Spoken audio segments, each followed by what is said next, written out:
Warning: the following program contains scenes of graphic stupidity among lifelong friends who compete to embarrass each other. Yo, Justin, you can't say that! Okay, in case you didn't know, this is how we spent our weekend. No big deal. You know, At the no Wrestling biggie. Guy store, hosting Rikishi's meet and greets. Yeah. Obviously, if you follow us on social media, you would see this, but... Yeah, so if you watched our last podcast, we talked about we were given the opportunity to host the question and answer portion of Rikishi's meet and greet events. We kind of got to like host the intro and all that kind of stuff too. If you're not familiar, the Wrestling Guy store, it's a store in Phoenix, all things wrestling, and they are now doing, well, they've been doing it for a while, but now we're included in it as well. They're doing meet and greets for like past wrestlers. I mean, they've done even active wrestlers too, like obviously Joe Hendry is his name. Yeah. And he appears. He does. Oh, and he was there. It's like, Yeah, he's like like walking here in. right now. But yeah, so they do a lot of like really cool wrestling events. So if you're in Arizona or in the area, you should definitely stop by. We're going to be hosting all the rest of the events for the rest of the year. So it's super, super exciting. The next event is Carlito, and that's at the end of September. So we'll leave the stuff like linked in the description if you guys want to go check it out. But if you follow us on TikTok or Instagram, you would have seen all the content we posted already. But yeah, Jay, do you want to talk a little bit about the event? Like, it was obviously a lot of fun. It but was like, a lot of fun. What surprised you the most? That Rikishi saw our podcast, guys. He knew. He saw it already. He saw a clip of it. Not saying he watched the whole thing, but he watched a clip of it, and he knew who we were. That's just like, That's crazy. that's insane. Like, It was crazy because like prior to the event starting, Tony, the owner of the Wrestling Guy store, pulled both of us in to meet Rikishi, and we're like, "Hi, I'm Justine. Hi, I'm also Justine." Yeah. And we were talking to him, and he was like, I've seen you girls on Instagram before," and we're just like, "No way!" And he was like, "Yeah, someone tagged me," and Jay was like, "That was me. I did it. I tagged." he like knew. And Yeah, he was familiar with us. Again, he wasn't like, "I've watched your He's stuff." like- he was he's just like, like, "Oh, I've seen you girls He's before." like, I subscribed to you guys. I'm just kidding. But actually, maybe I can insert a clip too if I have it. But he was super nice. He was a lot nicer than we expected. Not that we thought he was going to be mean, but like he was just really, really nice and welcoming. And he even gave us like a shout out towards the end of his Q&A, and he was like, "Make sure you guys like support us and stuff." And it's so funny because we were like joking about it. We're like, "Oh, Rikishi says to follow us, Rikishi says to support us," all this kind of stuff. And we're like, wow, for once we're not lying. We're actually not lying. Yeah, like we always say like, "Oh, we had John Cena on the phone, we talked to Triple H, all this kind of stuff." We did talk to Triple H, but just kidding. This actually For happened, once we're guys. not manifesting. Yeah, no. It actually happened, so. Yeah, it was awesome though. But- Like, we cannot thank Rikishi enough, and we cannot thank Tony at the Wrestling Guy store And enough. he signed it too. Yeah. Oh, and his son as well. Yeah, Yes. Tamiko, he was really He was nice very as well nice. too. But yeah, overall it was just like a really, really fun event. Here, I'm gonna put this over here. I keep looking at it. I'm like, I know we're gonna get distracted. But yeah, so we got to get that framed, put it up somewhere. Yeah. But overall, it was really fun. It was really like fun. I wasn't really 100% sure what to expect because this was our first time doing anything like this, but it was really cool. And Tony sent us a really nice message after, just saying like, "Thank you guys for everything you do for like the wrestling community, the wrestling community specifically in Arizona." And then obviously the nice words that Rikishi told us, like, you know, just keep going, keep spreading positivity, and like obviously like the fans is what makes like WWE so special. Yeah. And like even like us, we do our podcast, but there's a lot of other people that do like TikTok, YouTube, podcast, like all their own stuff. So and we always want to support everybody. yeah, so so it's just like a really cool moment in the community to like feel like, wow, we're like a part of this, you know? It was awesome. Yeah, it was super, super awesome. Yeah. Oh, also, Jay, do you want to talk about the stickers? Like me. Oh, yeah, okay. Like, show the stickers. So also, oh my gosh, you cannot see this that far. Let's see. Yeah, I was like, wait. So we got these stickers made. We got these cute little tag me in stickers. They're adorable. But we're gonna bring them to like all the Wrestling Guy store events. So if you see us there, say hi, ask for a sticker because we're gonna have these. So I think it's And cute. anytime you see us, like, I had a few messages saying like, oh, they saw us, but like you didn't want to like come up and say hi. Like, come up and say hi. We're not mean. Speak for yourself. I'm like, maybe this one is. I'm not sure, but I'm not mean.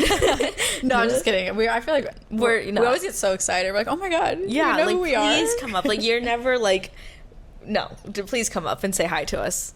Okay, so we just wanted to obviously like recap that. So sorry if you don't live in Arizona and you felt a little left out, but we just wanted to shout out the local wrestling community here in Arizona. Yes. Obviously, so funny during all of this because it was happening in the morning, and obviously right now Clash in Paris was on a different time zone than us. Yeah. It was so funny because right as the Q&A started for Rikishi, I don't know if you could see because you were blocked by the wall, but Jey Uso was like coming out. Yeah. I was like, isn't that so funny? Like his son is in Paris coming out yeeting, and then like we're sitting here with his dad interviewing him. It's so funny. But obviously during that whole entire event, Clash in Paris was happening, and quite a few things happened, so definitely want to go ahead and talk about it. Yes. Let's just start off obviously with the opening segment, which was Roman Reigns versus Bronson Reed. So I mean, we already both kind of knew that Roman Reigns was going to win. But do you have any takeaways from the match that you want to call out? Like, obviously, it started and Roman was kind of getting, like, dominated for the majority of the match. But I feel like that was kind of to be expected because then he was going to, like, have his comeback moment and whatever. Strong. Yeah. Because they obviously didn't want Bronson to not look strong. Like, they wanted to, obviously he was going to lose, but still look strong while doing it. But was there any, like, key takeaways from that match that, like, stood out to you or any initial thoughts? During the match, not as much, but I would say, like, obviously the end of the match when, like, everything was happening, like, how long Roman took a beating for after. Like, holy crap. Like, yeah. I mean, it went on. It kept going. Yeah. Like, every single time I, like, would look down or, like, I'm like, okay, it's almost over. And then I would, like, look back up. I'm like, oh, no, he's getting tsunami'd right now. like nope, what's happening? Yeah, not happening. Like, what's going on? Like, I don't know. Some of those things, I'm like, it was very, like, it was good because, you know, you made Roman look very strong and he finished strong in the end. But then you had the two come out. Yeah, which... Yeah, that's to be expected.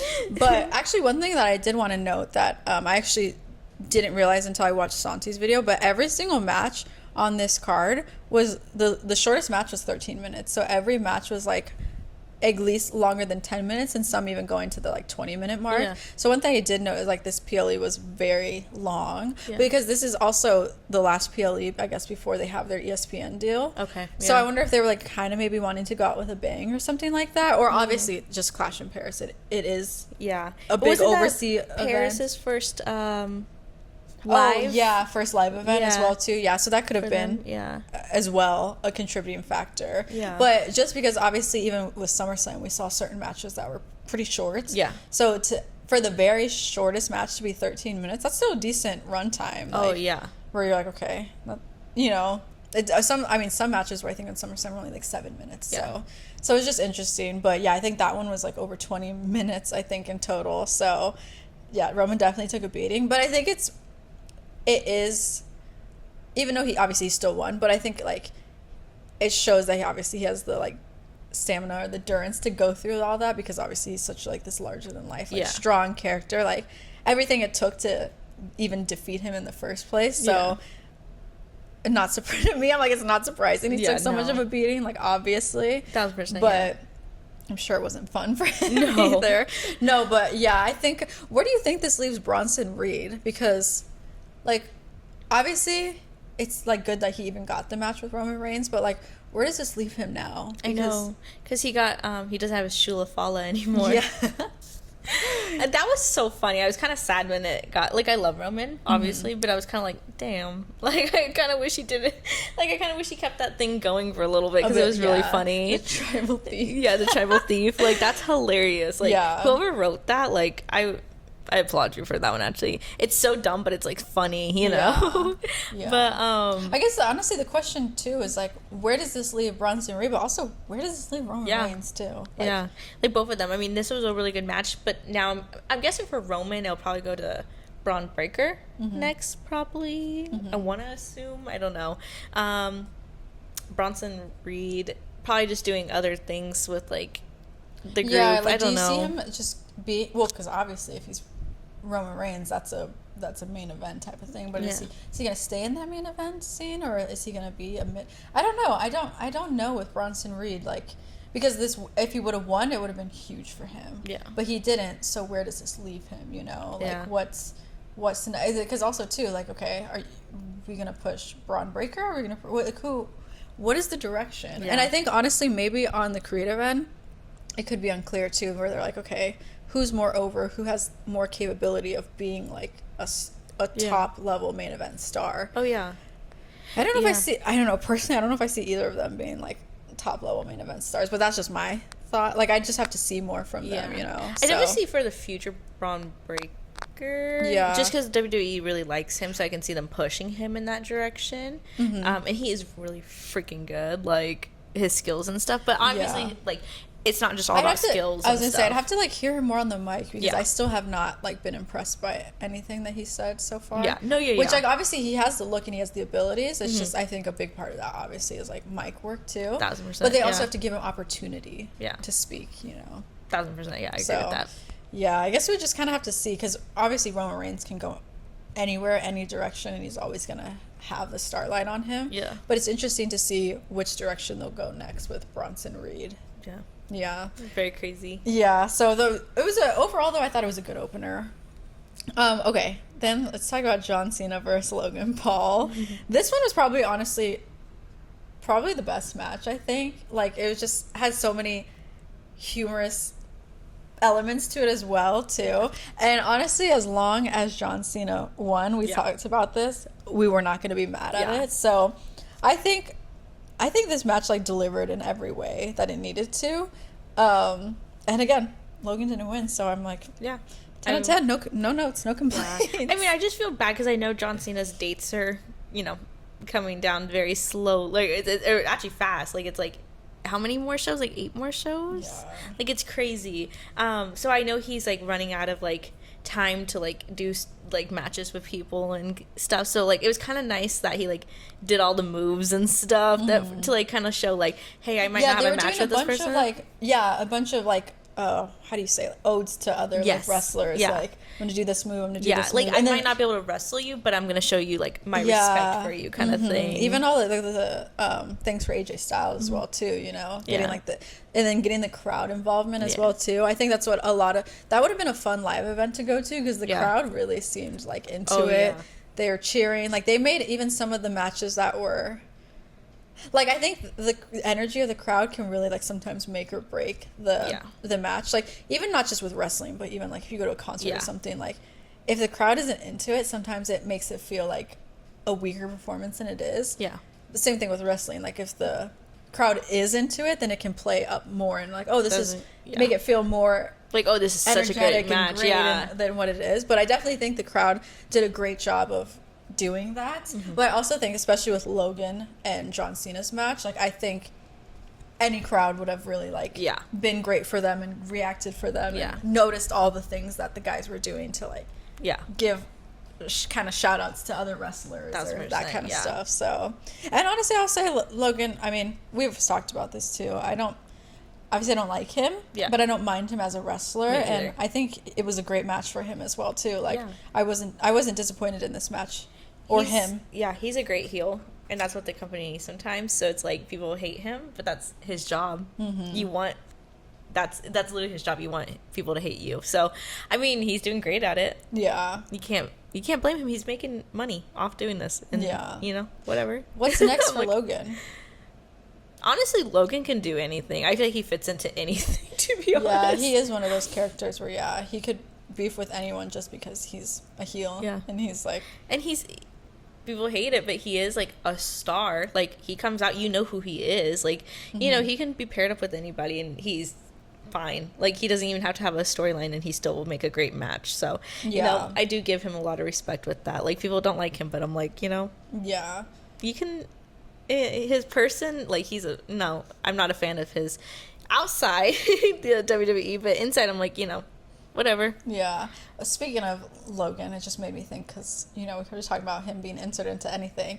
Did you see Jelly Roll and Post Malone were there at Clash in Paris? Yeah. I thought that was so funny. I think they'll go back around to like the Jelly Roll thing. I'm like, Post Malone, if he comes, I would love to see Post Malone get in the ring. I mean, I know this has been years of him being in shape, but it is crazy like how in shape Post Malone is now too. So I could see him getting in that ring. Yeah. Like if it goes back to like full circle with like, Jelly Roll versus Logan, or doing something like that, then maybe like Post Malone interferes and like helps Jelly Roll, or like, you know, there's always like build up storyline somehow. So Yeah. I could definitely see that happening. But I feel like Post Malone is like the perfect like celebrity to insert into, because I feel like Post Malone is so universally loved that he could fit into like anything. I feel like WWE would actually makes sense for him. Yeah. Like, you know, especially now Jelly Roll's in it too, and they obviously have toured together and all that kind of stuff. So I love it. All right, Post Malone, this is our message to you from the Justines. Please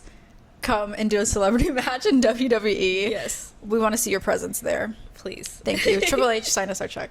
I know. I'm like, come on now. I don't know, just put us in the room. Yeah. Put us in the creative room. Like, I've at this seen those freaking meetings point. on Unreal. You can use us.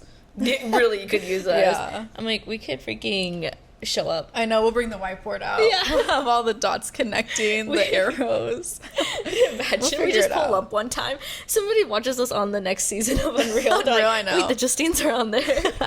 Where is the headquarters at? I always forget. Do you know? Some I want state. to say like Just kidding. Connecticut, but I'm probably lying. I can't remember where it is. Yeah, it but sounds right. I'm going to find the building, and you're going to be getting a visit from us. We're gonna walk in and be like, the Justines They're like are here. security. Yeah.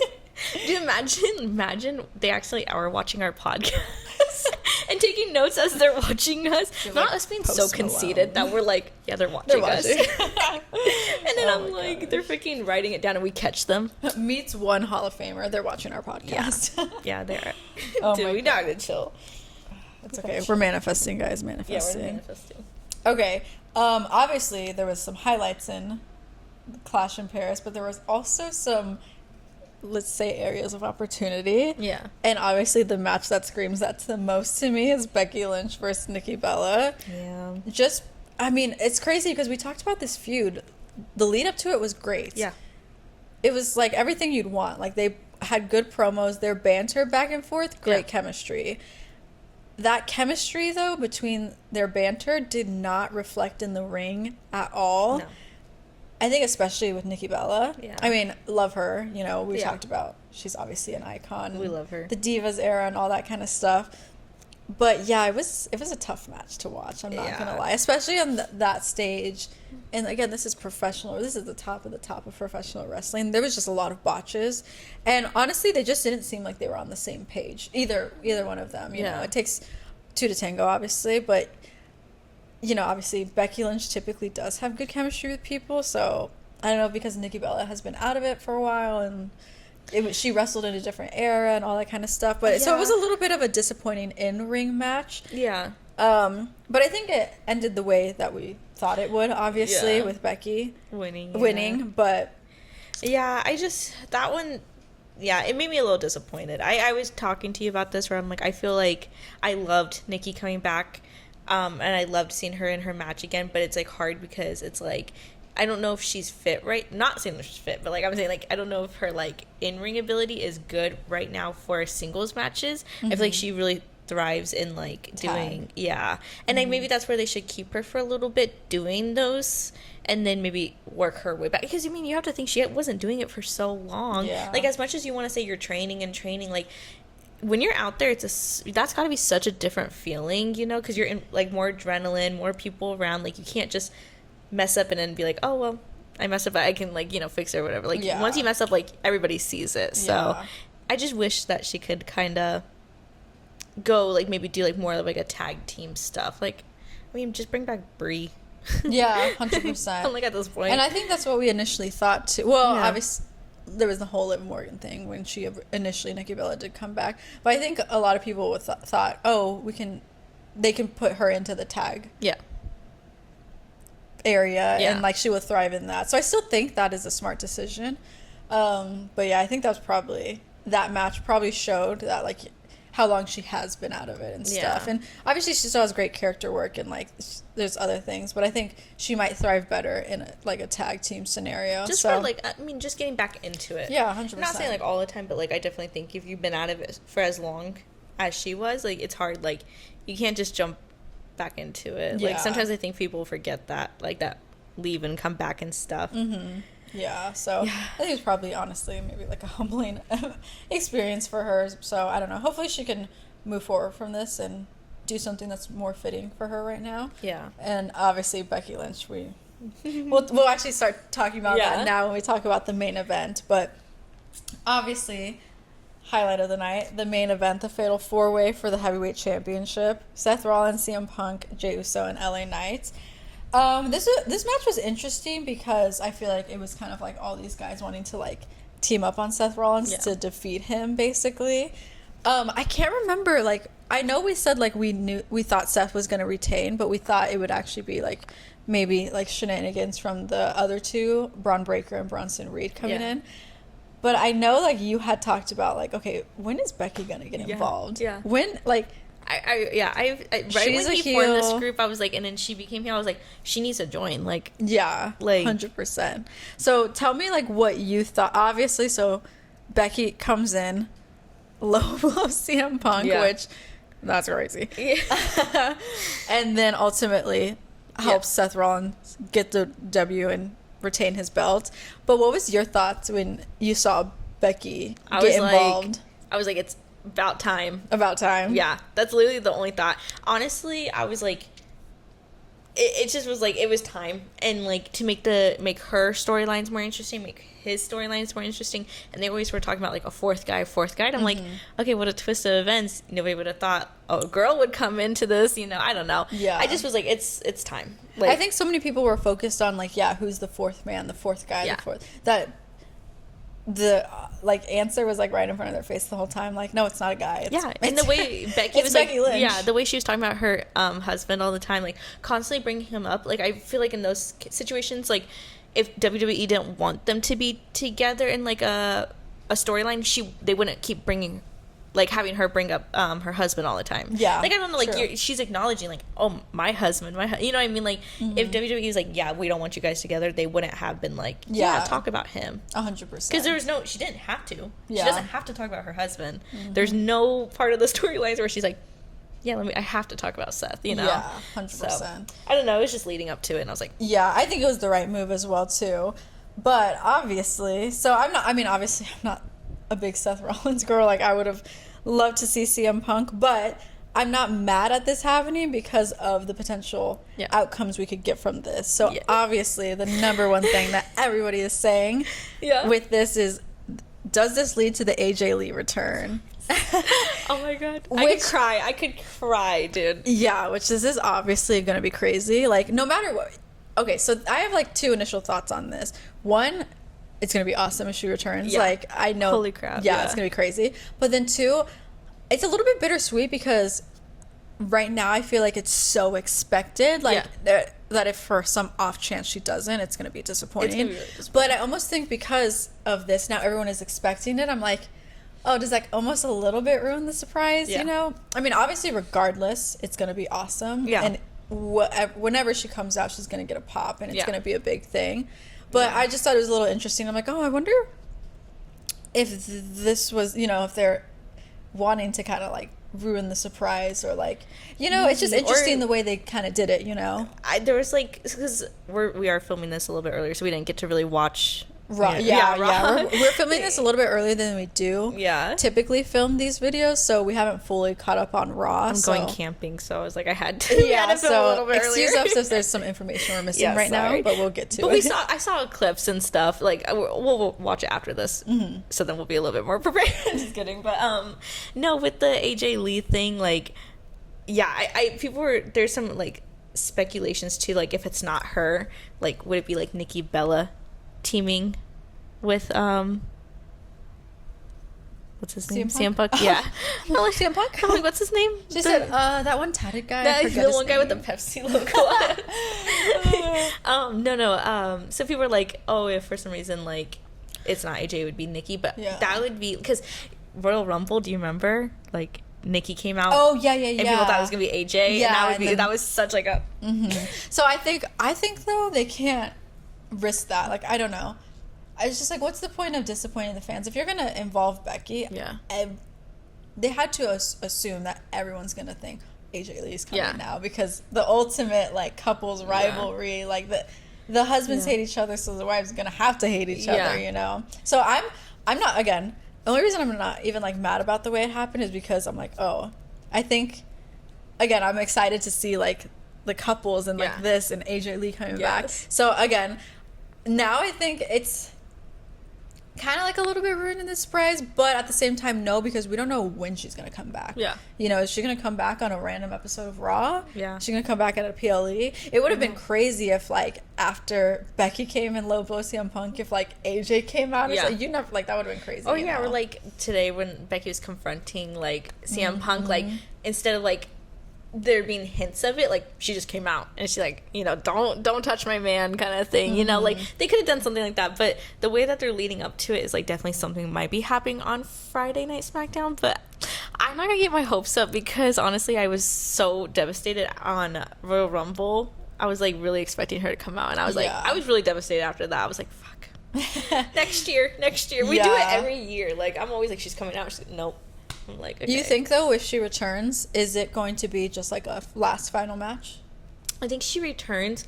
I know Roxanne has mentioned a lot. Roxanne is really close with, like, you know, CM Punk. Yeah. And, like, her idol is AJ Lee. So I think if she's gonna have a last match, she'll probably do this little feud and then probably go to something with, like, Roxanne maybe, and then probably that would be her final match. And that would be such a great push for Roxanne, too. So, I can see something maybe going on lines of that, and then, you know, she doesn't have to jump into something singles matches like Nikki did right away. You know, she could do like the, you know, mixed things, or kind of just be there to help, like, CM Punk if anything and stuff. So I don't know, we'll see. So I mean, if AJ does return and it's AJ Lee, CM Punk versus Seth and Becky, who are you rooting for?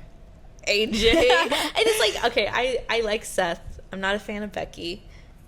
I'm okay with CM Punk, honestly. Yeah, I'm okay after watching the Unreal. I actually do like him more. I like him a lot. Yeah, I think he's really, like, gotten really humble and really, like, he just seems like a really real guy. I like that he's just, like, unapologetically himself. Yeah. Plus, I feel like I kind of like gravitate more to, like, the, like, misunderstood ones, and I definitely feel like he, like, gives that. I mean, obviously, with everything in his career, the way it's played out, he's always seemed to, like, stand up for what he believes in, and even, you know, if it takes him down certain paths. But I like him, and so I mean, obviously, I would be. After watching the documentary, honestly, there was a lot of, like, you know, things going back and forth with the documentary. I honestly enjoyed it because I got to see the side to see, CM Punk, and I actually was like, I actually really like this guy because he's very just, like, loves WWE, like, he loves wrestling, you know, and, like, you can tell that through him. So I don't mind him anymore. Like, I'm not gonna say, like, oh yeah, like, I'm the biggest fan of him, but I actually don't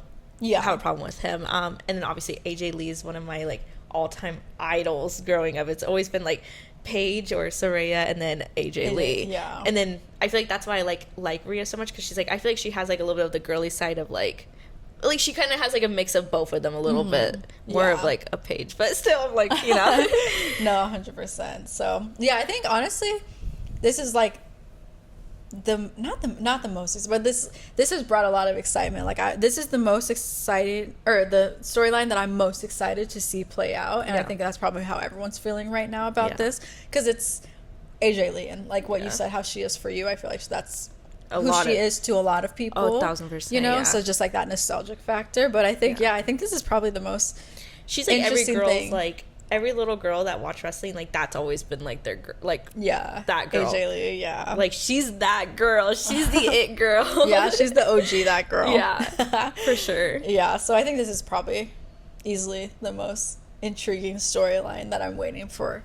To the unfolding of it and what's gonna happen. So exciting. You guys definitely have to let us know all your thoughts and opinions on Clash in Paris down below, and if you have any predictions, let us know as well. Yes. Do we have anything else we want to say before we wrap up? It's a little bit shorter today, but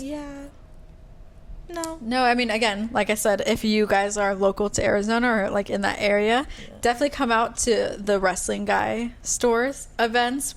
We're gonna be at them for the rest of the year. I feel like there's something else, but maybe not. Maybe that's all we have. I think that's it. I think that's it. I think so. I know. I'm like, I'm better not be forgetting anything. No, I think that's it. Honestly, I do Rikishi. Sometimes, like, Rikishi knowing us. I'm just kidding. I need to stop. Yeah. He didn't actually know us, guys. Okay. So much has happened. He just saw clips of us. Yeah. And he's subscribed to us. Just kidding. That's unconfirmed. I'm just kidding. But yeah. Okay. Well, that's pretty much it. Thank you guys so much for watching. Don't forget to like, comment, subscribe, all that fun stuff. And we'll see you on the next one. Bye.